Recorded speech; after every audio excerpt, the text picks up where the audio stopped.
That word soul is such a powerful word, but also such a mysterious word. What does it mean? You know, we talk about, I have a soul within me. Is it energy? Is it something spiritual? Is it something else?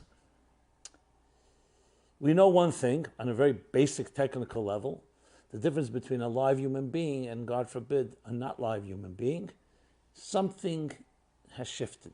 You can have everything intact in the body, but it's not alive. So what is that force? As you know, my approach, semantics are semantics. The word you use is not that relevant.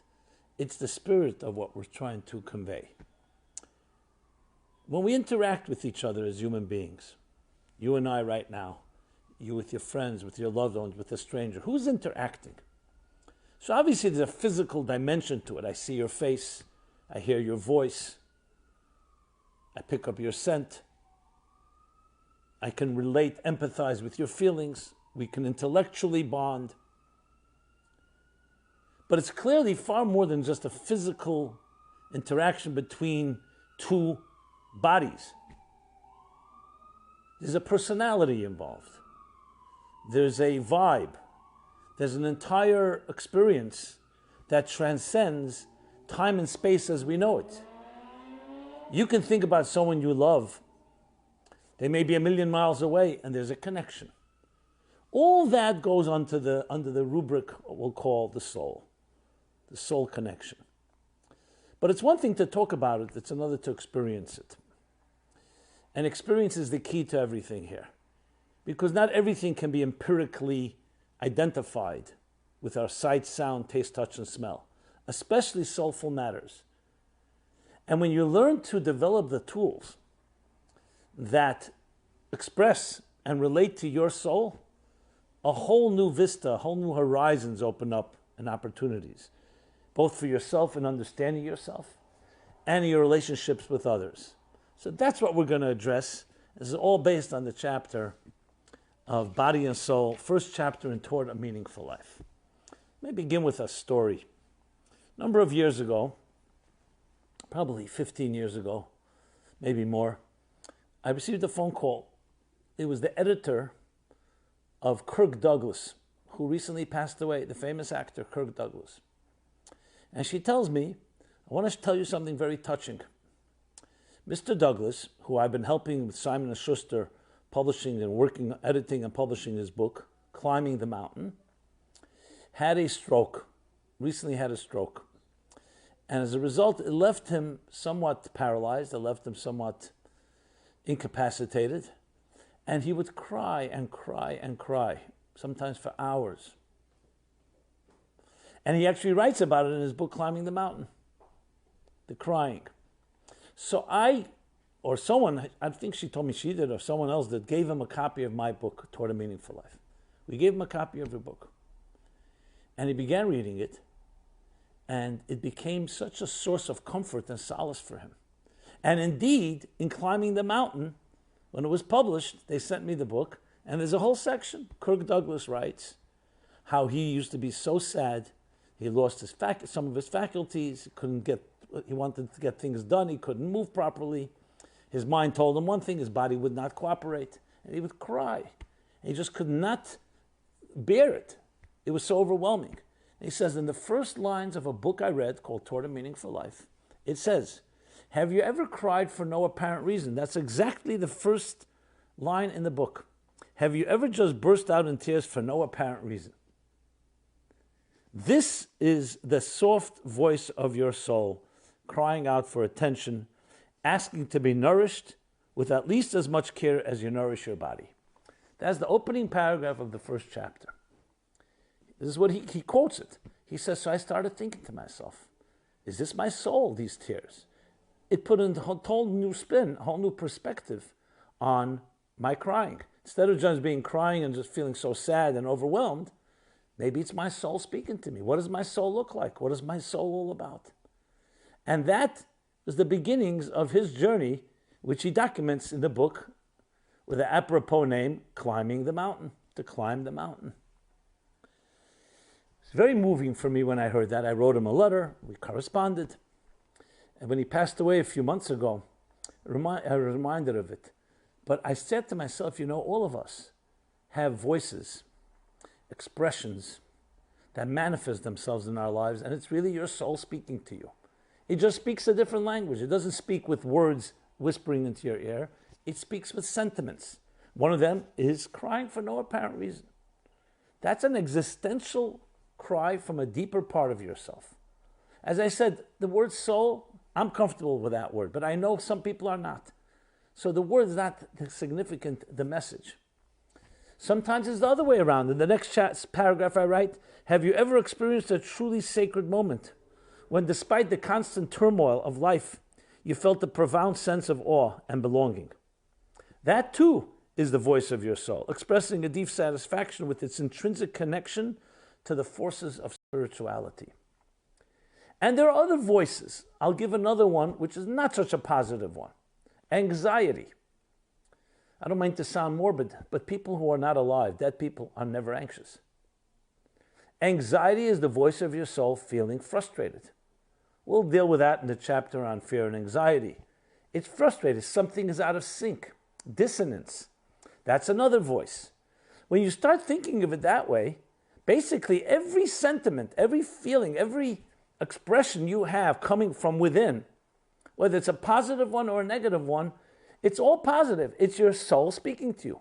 Your body speaks to you through hunger pangs, through fatigue, through aching muscles. It's telling you do something, through pain, physical pain. All these are a call of the body to respond. Eat a meal, drink a drink, exercise, improve your nutrition, improve your diet, your hygiene, and on and on. The soul also has a language. However, its language is far more emotional, far more subliminal. And these are all the voices of your soul. So whatever you're going through, especially in our day and age, meaning in the era of the pandemic, and all the unknowns and uncertainties, has definitely evoked all kinds of feelings. So it's not just emotions. It's your soul speaking through your heart, through your emotions. So don't ignore it and get to know the most important part of who you are, what makes you tick. So in simple terms, everything in existence has a body and a soul, in the broad sense of the word. Let's take a table. Here's a table. I'm sitting by a table. The body of the table is the actual structure of the table. Its size, its measurements, what it's made of, its legs.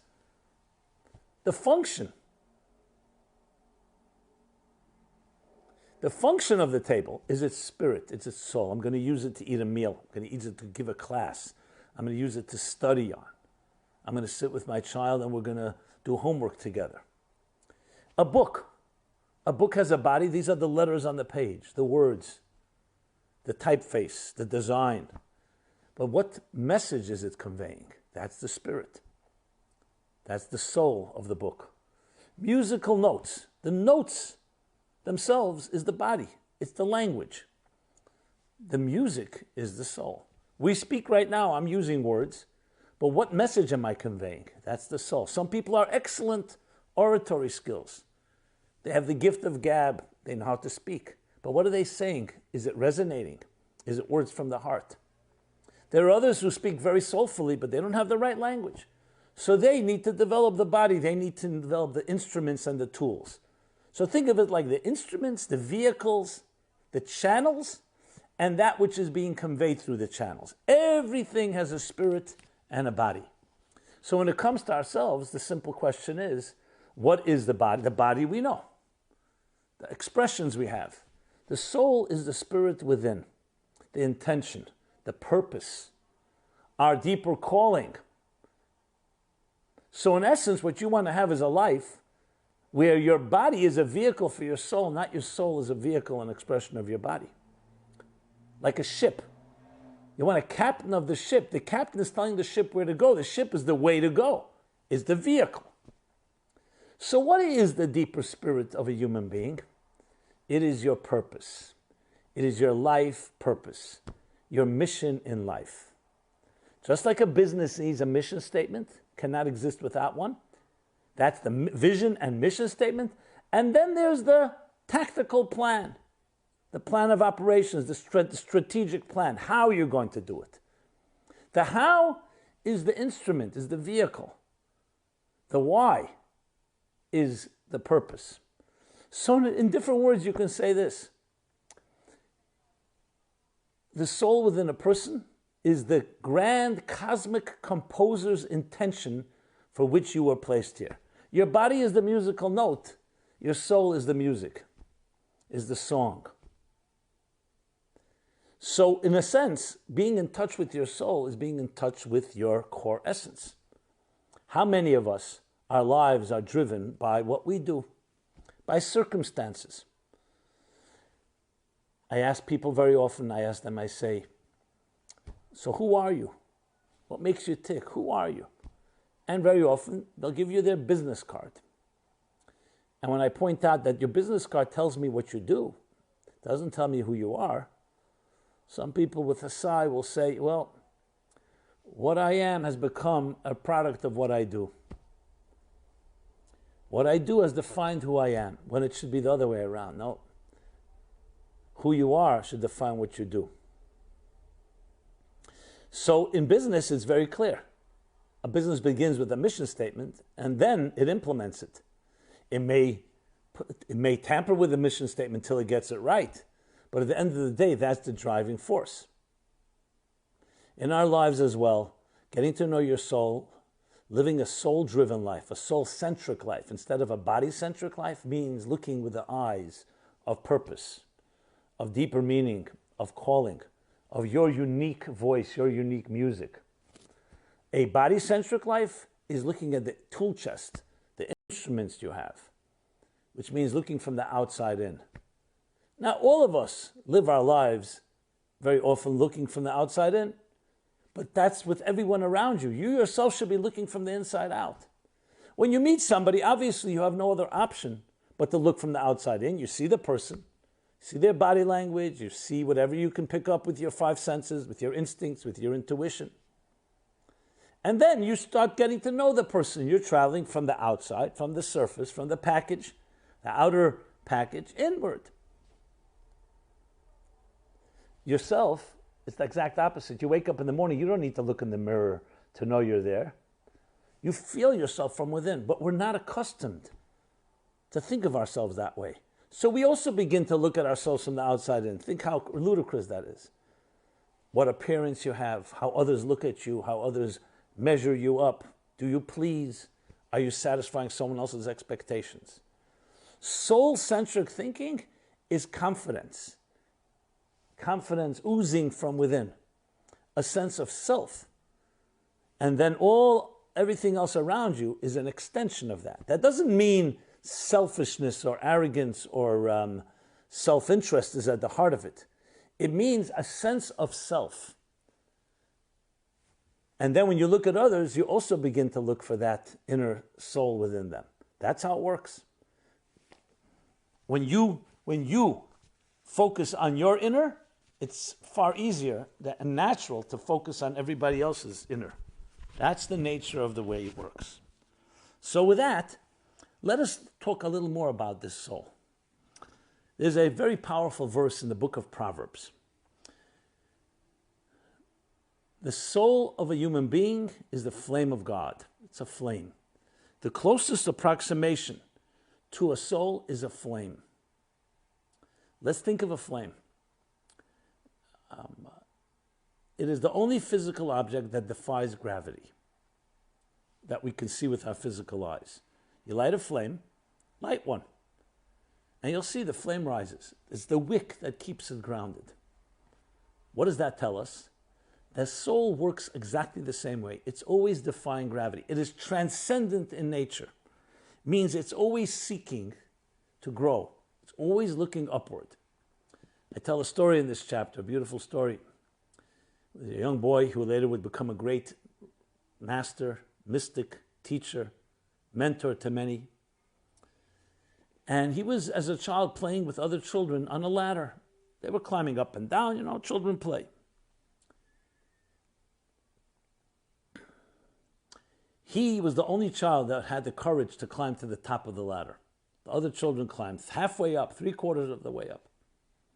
His grandfather, who was watching closely, called over the little boy and said to him, tell me, I was watching you play. Why were you the only one that had the strength, the courage to go all the way up to the top of the ladder and the others did not? Now you'll see why he turned out to be who he was. He said, Zaidi, my grandfather. It's very simple. When the other children climbed, they kept looking down. As they climbed higher, they kept looking down, so they saw how high they were afraid. They're so far from the earth were they accustomed to be, so they were afraid to climb higher. When I was climbing, I kept looking up. I was climbing, I kept looking into the sky, and I saw how low I was. So it motivated me to climb higher. We all have those two options in everything we do in life. We look back, we look down, then often we say, look how far I've gotten. Makes you feel even a certain sense of pride. I don't need to climb higher. You're with other people who are less accomplished than you. Almost likely you're not going to be motivated to climb higher. Because you say, look, compared to them, look how high I am. But when you're around people that have accomplished more than you, when you set goals that are beyond sights to new horizons, you see how low you are. You see how little you've accomplished, comparatively speaking. That's a motivator. That's what the soul does to the human being. We have these two voices. One says, you've done enough. No problem. Procrastinate. You can be a little lazy today. You don't have to be that motivated. If you need your pride, think about all the accomplishments you did yesterday, the day before. The soul is a flame. Flames don't think like that. A flame is always flickering, always licking the air, wanting more. Look at the difference. There's a Hasidic expression that an animal created for a particular purpose has never seen heaven. Because they walk on all four. So their face is usually facing to the ground or close to the ground. That's why when you look at animals, with all due respect to them, this is not an insult because that's exactly what they're meant to be, part of nature's structure. Don't seek to build better homes, to have 2 homes, to have 3 cars, to have better mobile phones, fax machines, to learn how to travel. They're not concerned about quarantines. They frankly don't even go to therapists or have neurosis. They're calm, animal bliss.